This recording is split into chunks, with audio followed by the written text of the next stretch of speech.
eu já orei aqui, vou falar para vocês de novo, é Lucas 24, 13, tá? Eu vou ler aqui, que a gente está enrolando demais.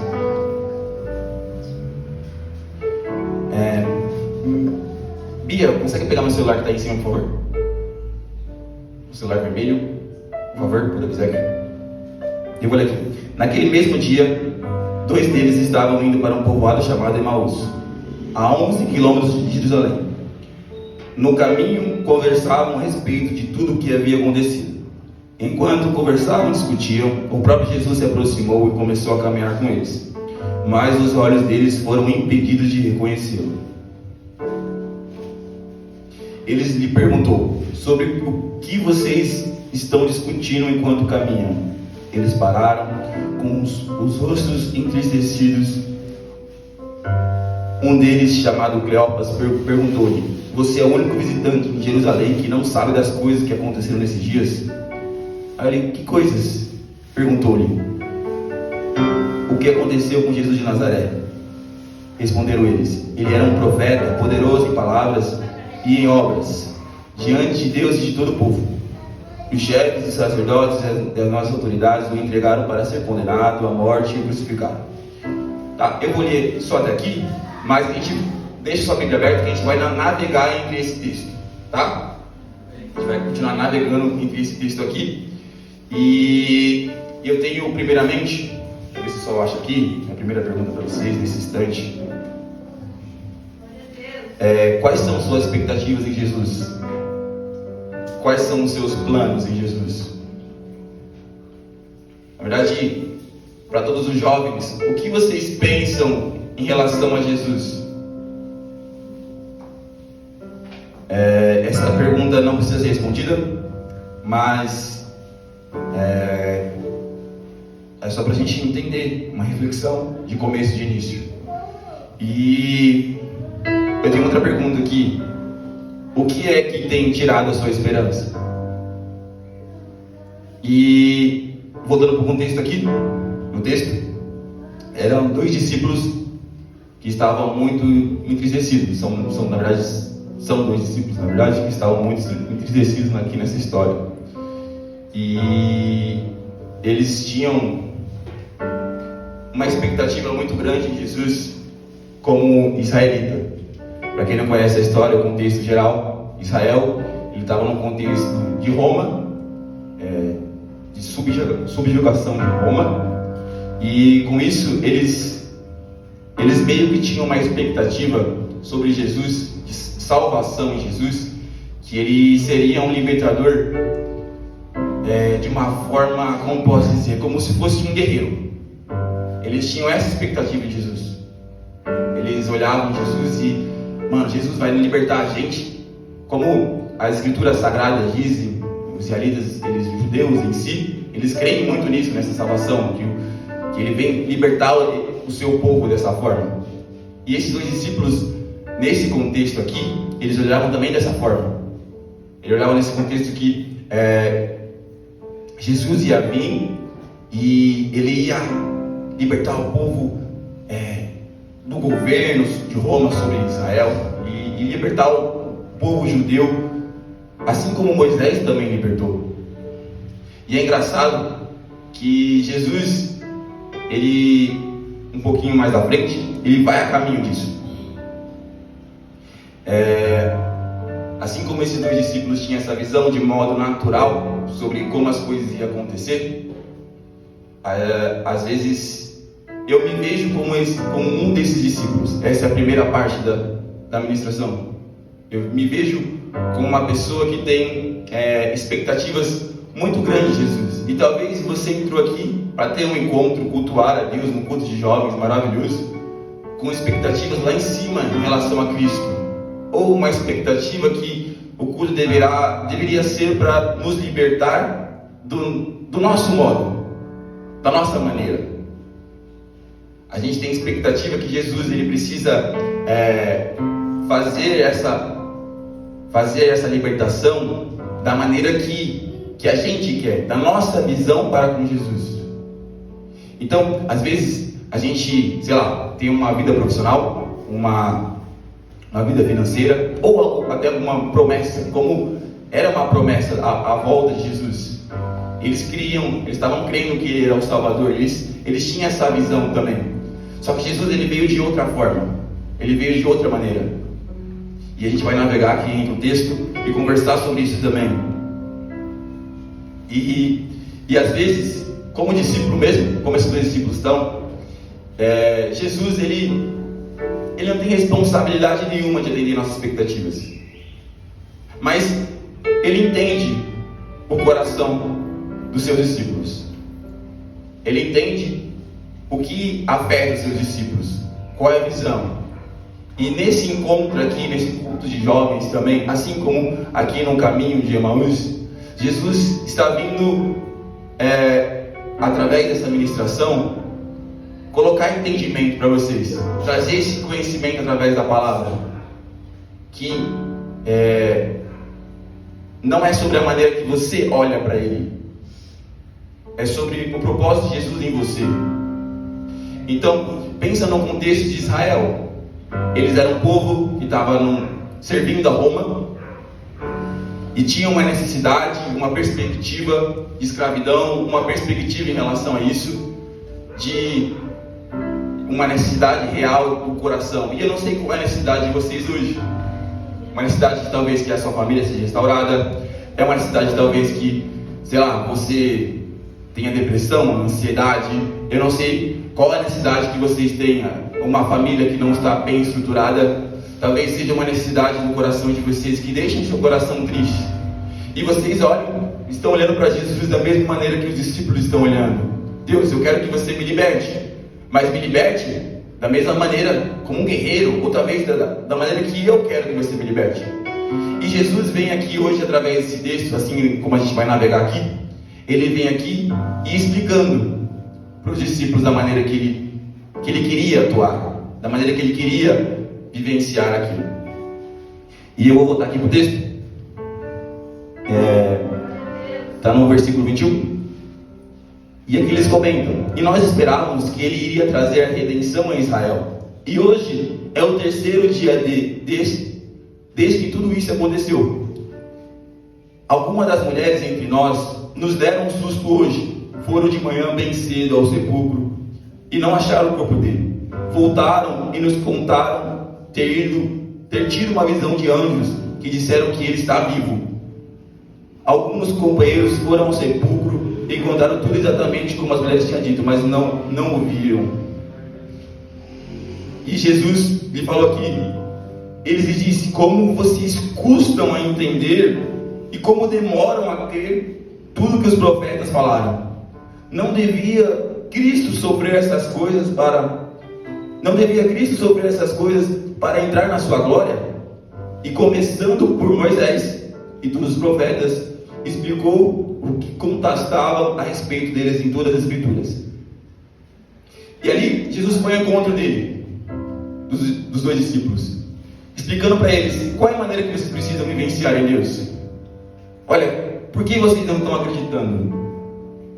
Claro que ali os discípulos estavam com olhos fechados, eles não reconheciam por causa da sua tristeza, ou por causa da sua frustração, da maneira que eles entendiam Jesus, e eles se argumentavam em relação a isso. Triste porque as coisas não aconteceram da maneira que eles queriam. E eles ainda comentaram sobre as mulheres. As mulheres, elas foram ao sepulcro e falaram que ele está vivo. E nesse contexto de analogia, a gente entra na segunda parte. Eu falei sobre a expectativa, agora estou falando da segunda parte sobre esse modo de comparar. Esse modo de, assim como esses discípulos tiveram essa visão em relação às mulheres. Às vezes tem pessoas, sei lá, outras igrejas ou outros ambientes que falam que Jesus está vivo, assim como as mulheres viram Jesus vivo. E a gente entra nesse ambiente do qual as nossas expectativas já foram quebradas ali em cima, um pouquinho antes, e não conseguimos, queremos até acreditar, mas não conseguimos, porque queremos que Deus atende ou entenda a nossa dor, entenda a nossa necessidade. Mas Jesus, ele fala assim, ele vem como filho, vem como homem ali, vai como espírito, na verdade já tinha ressuscitado, e vai explicando para os dois discípulos da maneira que eles precisam atuar, sobre o processo. E ele começa desde Moisés, explicando como é que as coisas deveriam ser feitas. Vinícius, isso é o modo de ver do Vinícius. Eu vejo muito os discípulos ali sendo com os olhos em chamas, ou com os olhos, sabe quando você tem aquele brilho, quando você conversa com aquela pessoa muito legal, assim, caraca, essa pessoa é muito da hora. Mano, quero muito conversar com essa pessoa, assim, tipo, eu tô conversando com ela e eu vejo esses dois discípulos nesse mesmo entendimento. Tipo, ó, caraca, velho, parece que meu coração, ele é diferente, parece que essa pessoa tem um brilho, essa pessoa tem algo diferente nela. E ali, eles estavam vendo Jesus em espírito, porque Jesus já tinha ressuscitado, e só que eles custavam a entender. O coração deles não criam por causa das suas expectativas que foram quebradas. E hoje, eu quero deixar isso para vocês como algo que a gente possa compartilhar no nosso coração.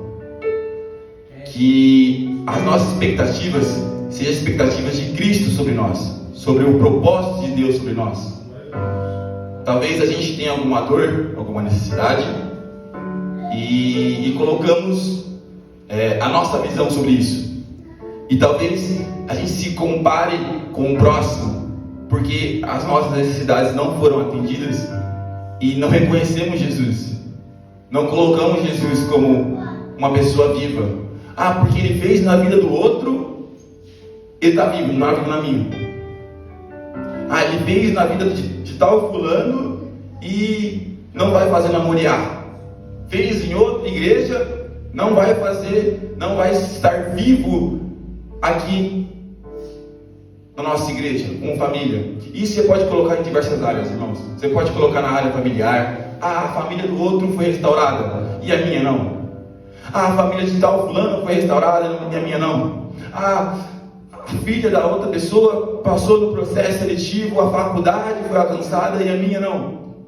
Só que, independente disso, da sua necessidade ou expectativa, o que eu venho dizer hoje para vocês e que Cristo quer falar hoje para vocês é que Ele está vivo, é que Ele ainda continua sendo a esperança da vida de vocês.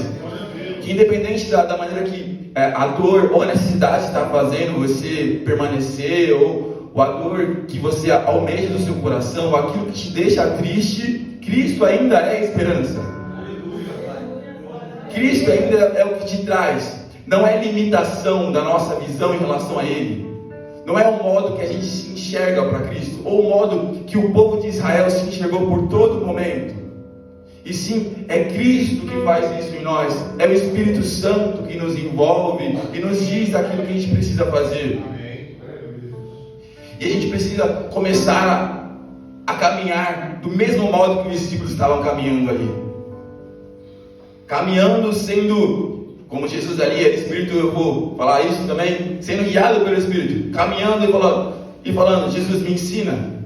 Por mais que a minha visão, a minha limitação, ou qualquer coisa que eu tenha interrompa alguma coisa, o Espírito Santo, ele se aperfeiçoa em nossa fraqueza. Amém. Então, aquilo que nos impede de enxergar Jesus não pode ser uma desculpa para a gente parar ou parar de caminhar com Cristo. E aqui eu vou um pouquinho mais para frente. Jesus ali, ele começa a explicar para todos os dois discípulos, na verdade, sobre a maneira que eles precisam viver e tudo mais. E eu vejo isso nesse caminhar, e eles comentam um pouquinho mais à frente que os corações dele estavam em chamas enquanto ele compartilhava isso. Só um momento aqui. Na verdade, eles estavam ali conversando entre si, e no versículo, só um momento que eu vou achar aqui, 32, perguntaram-se um ao outro: não estava queimando o nosso coração enquanto ele falava no caminho e nos expunha as Escrituras? Então, ao momento que você vai caminhando com Jesus, com Cristo, e hoje pode ser a sua primeira caminhada, sabe, o primeiro dia que você está pisando na igreja, Jesus ali, ele vai permanecendo e te explicando a maneira que você deve agir. Ele vai te convencendo do pecado e do juízo, como já foi declarado aqui na Bíblia. Mas ali nessa historinha que eu estou contando, nessa historinha que está na Bíblia, ele também explica isso de maneira muito clara, muito incisiva. Os discípulos em si que se sentiam perdidos, às vezes já tinham começado a caminhar com Cristo.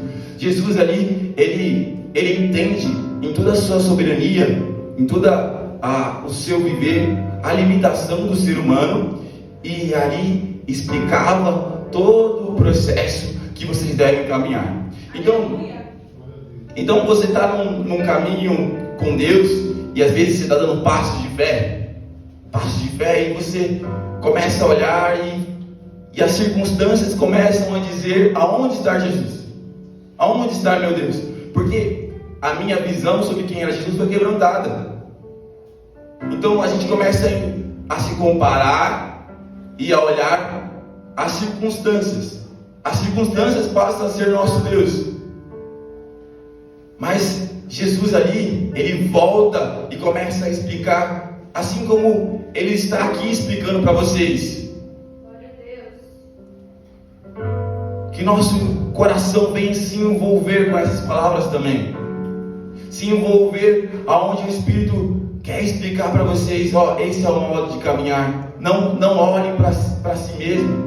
Não olhe para as suas limitações. Não olhe para as coisas que você tem ou que você deixou de ter. Não é um instrumento. Não é o Leandro, não é o Vinícius, não é o pastor, não é ninguém. Mas o próprio Espírito que vai te convencer disso. É o próprio Espírito que vai te ensinar. É o próprio Espírito que vai expor as palavras, te trazer as Escrituras verdadeiras em relação a você.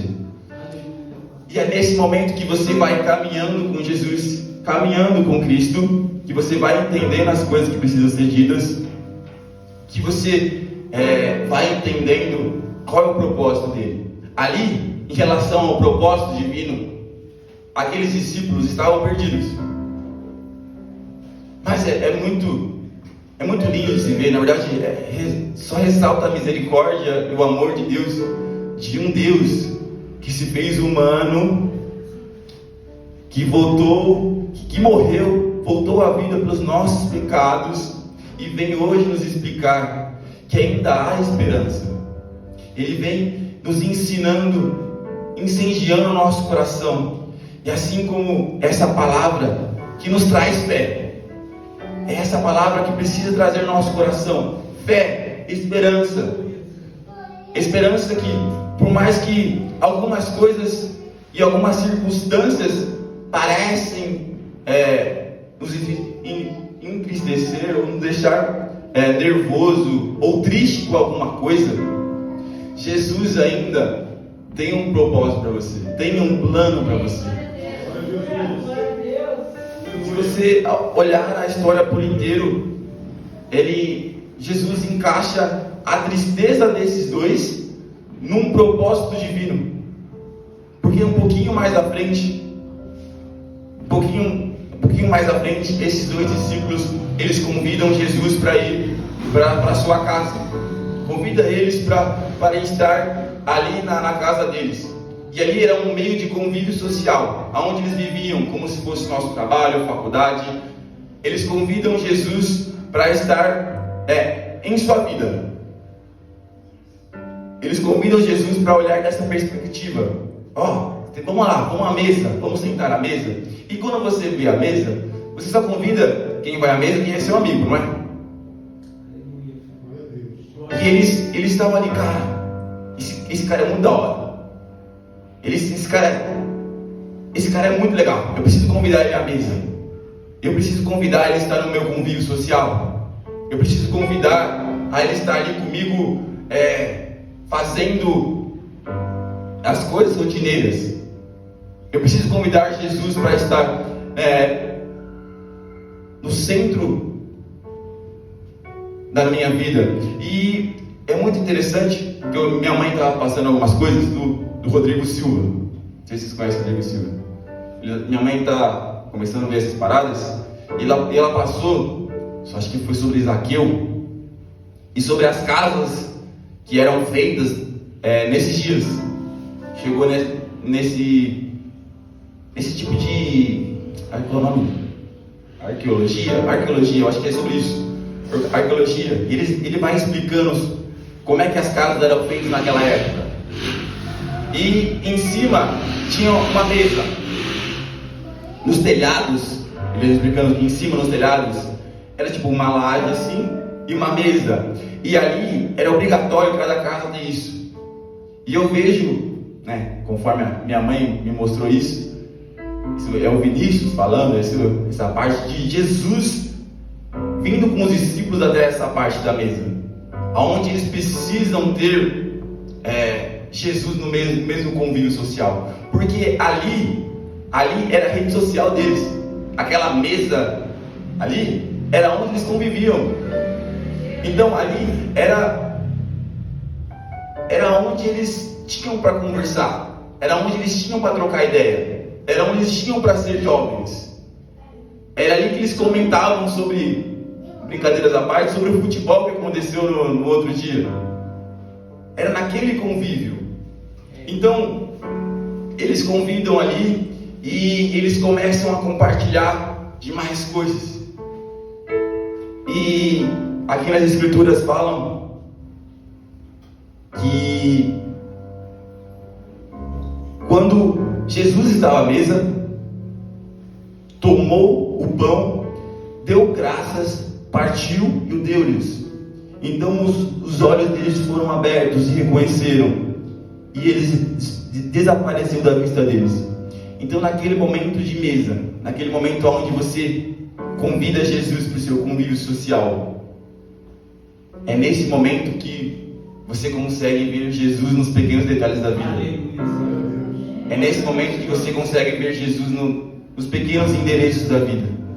E é esses pequenos rotineiros endereços da vida, esses pequenos momentinhos, você vai percebendo Jesus nos detalhes, aonde Jesus vai se apresentando. E isso também claramente é um momento de ceia ali, um momento que é uma simbologia ao corpo de Cristo, que está instaurado também nos discípulos, também é um momento de simbologia a isso também.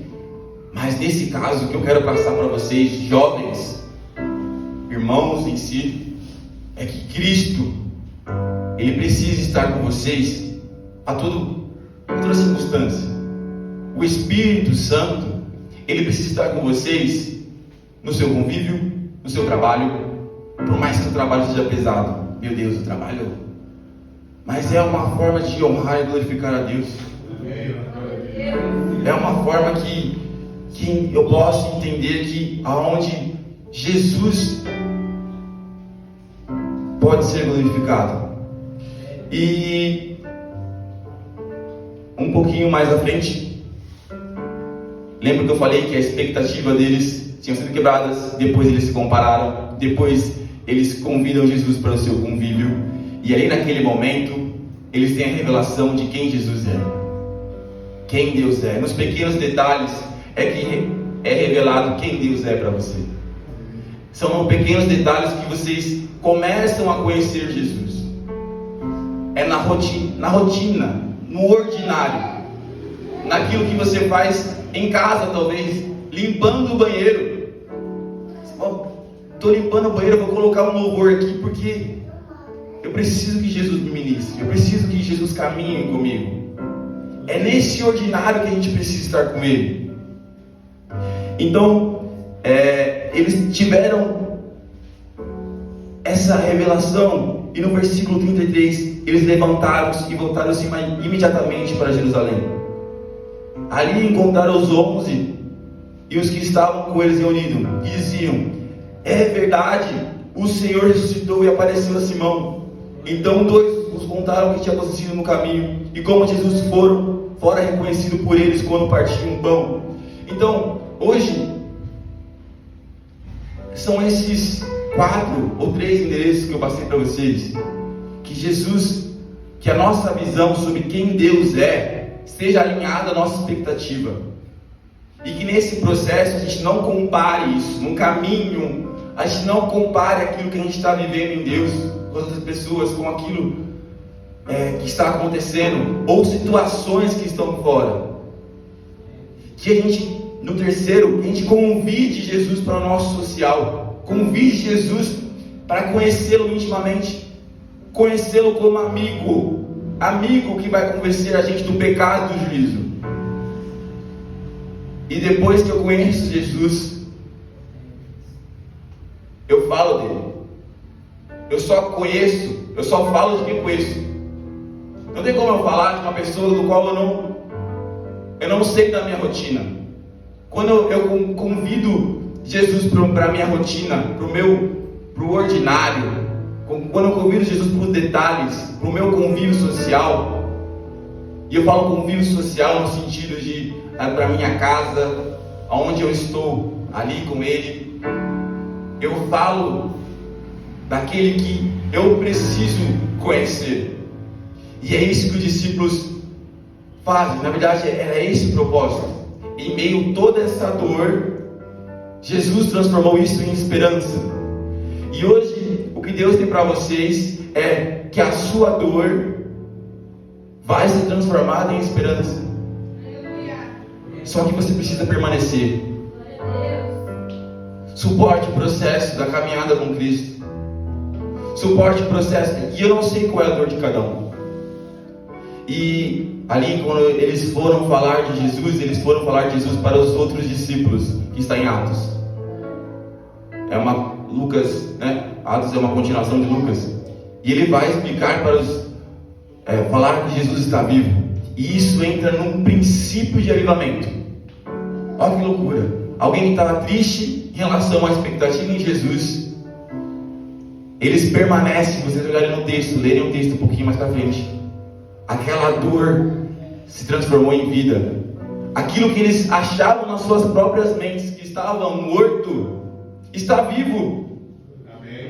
E hoje, o que eu quero falar em relação a vocês é isso. Aquilo que vocês acham que está na sua vida, que está morto, eu falo para vocês, Jesus está aqui de braços abertos dizendo, está vivo. Jesus está vivo. Cristo está no coração de vocês. O Espírito Santo entende a dor de vocês como discípulo, mas a sua dor é para revelar um propósito muito maior, muito maior, muito maior e muito melhor. Ali, quando você passa a conversar com alguém, conhecer Jesus intimamente no seu convívio social, você passa a ser testemunha de Cristo. Testemunha. Isso é gerar testemunho. Esse é o testemunho em si. E o que eu quero deixar muito claro para vocês hoje, muito claro, é que a sua dor, por Jesus, ela traz vida. Vida e vida em abundância. E foi para isso que Cristo veio. E eu quero deixar isso de uma maneira que a gente olhe para Jesus do modo certo. Que a gente não se compare. Que a gente convide Jesus para o nosso íntimo, para o nosso convívio social. E é a partir de vivermos isso que a gente seja testemunha de Cristo. Testemunha. E testemunha é levar Jesus no seu PG de jovens, é levar Jesus nos pequenos grupos. Testemunha é andar mediante aquilo que o Espírito Santo quer. Então, enquanto eu caminho, Jesus vai ao meu lado. Então, quando eu piso no trabalho, Jesus vai estar ali junto comigo também. Quando eu piso em casa, aquele ambiente é transformado. Eu como jovem, quando eu piso em casa como testemunha de Cristo, eu vi, eu conheci, eu convidei ele para o meu convívio social. Agora eu falo dele para que o seu propósito seja cumprido. Eu falo sobre ele porque eu conheço quem é Cristo. E hoje, assim como nós cantamos aqui, não cantamos? Queremos conhecer Jesus. Queremos realmente trazer ele para o convívio social. E hoje eu convido, assim como os discípulos fizeram, a convidar Jesus para a casa de vocês, a convidar Jesus para o seu convívio social, e que vocês vivam a prática de liberdade através do Espírito na casa de vocês, no louvor com a Bíblia, entendendo quem Jesus é. Mas existem processos para isso, eu entendo isso, mas comece hoje com o coração quebrantado a cantar verdadeiramente: eu preciso conhecer Jesus. A cantar com o coração quebrantado para um propósito maior, não para um propósito do qual a gente olha através da nossa perspectiva, mas sim sobre a perspectiva de Cristo, de Deus revelado. Amém? E nesse momento, a gente vai orar. Eu peço que vocês se mantenham de pé. Vamos ficar de pé agora, nesse momento. E eu quero orar sobre isso. Assim como a gente, como discípulo, sentimos dor, assim como discípulos temos necessidades, assim como discípulos temos anseios, desejos, assim como nós sentimos dores, hoje entregaremos isso a Cristo. E eu peço que vocês se conectem com o Espírito agora nesse exato momento.